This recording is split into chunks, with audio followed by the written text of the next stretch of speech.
요한일서 4장 10절 사랑은 여기 있으니 우리가 하나님을 사랑한 것이 아니요 하나님이 우리를 사랑하사 우리의 죄를 속하기 위하여 화목제물로 그 아들을 보내셨습니다.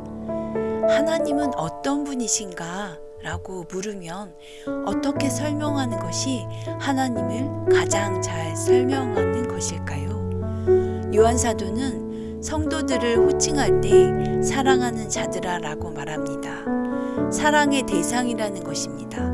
사랑받아 마땅한 사람들이라는 것입니다.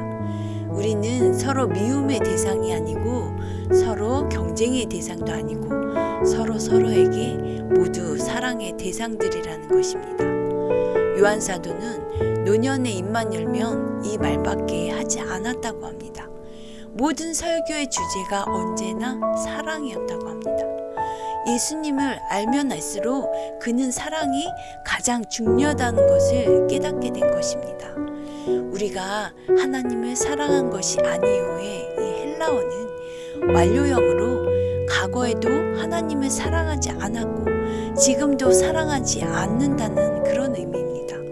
인간의 죄성으로 하나님께 향하는 의지도 능력도 없기 때문에 인간이 하나님을 사랑하지도 사랑할 수도 없었습니다. 오직 하나님께서 그런 인간을 긍휼히 여기셔서 먼저 인간을 찾아와 주시고 사랑하셨다는 것입니다.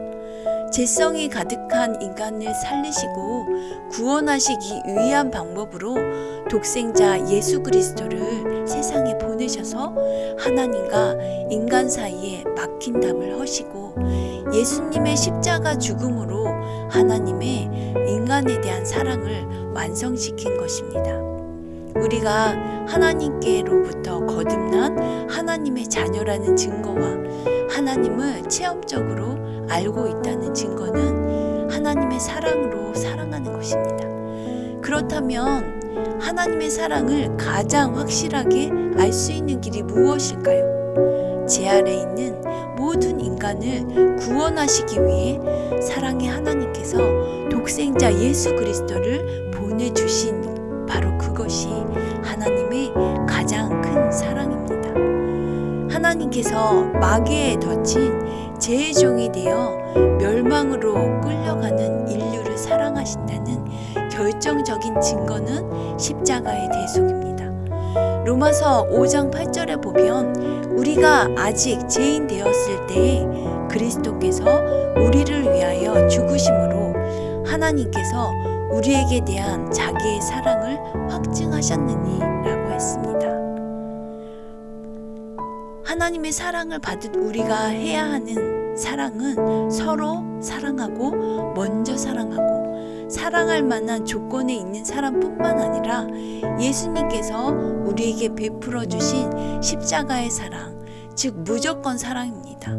또 우리를 위한 사랑입니다. 그분의 사랑은 자나깨나 우리가 잘 되기를 바라시는 우리의 유익을 생각하는 그런 사랑입니다. 우리가 잘 될 수 있다면, 우리가 구원받을 수 있다면 그분은 기꺼이 당신의 모든 것을 바쳐서라도 우리를 사랑하십니다. 그래서 십자가의 사랑이 가능했던 것이죠. 우리는 하나님의 거듭난 자녀요 하나님을 아는 자들입니다. 그리고 아버지의 뜻을 순종하여 인류를 구원하러 오신 예수님을 본받아 모든 생활을 통해 하나님의 사랑을 널리 드러내는 자녀 되시기를 축복합니다. 함께 암송하시겠습니다.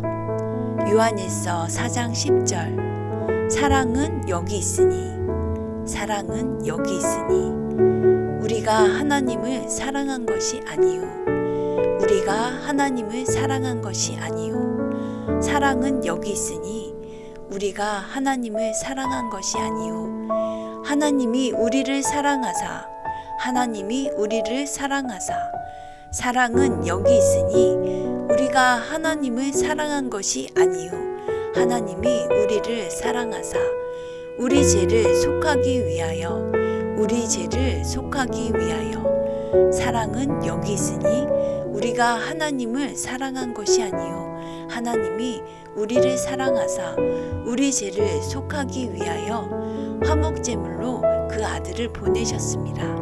화목제물로 그 아들을 보내셨습니다.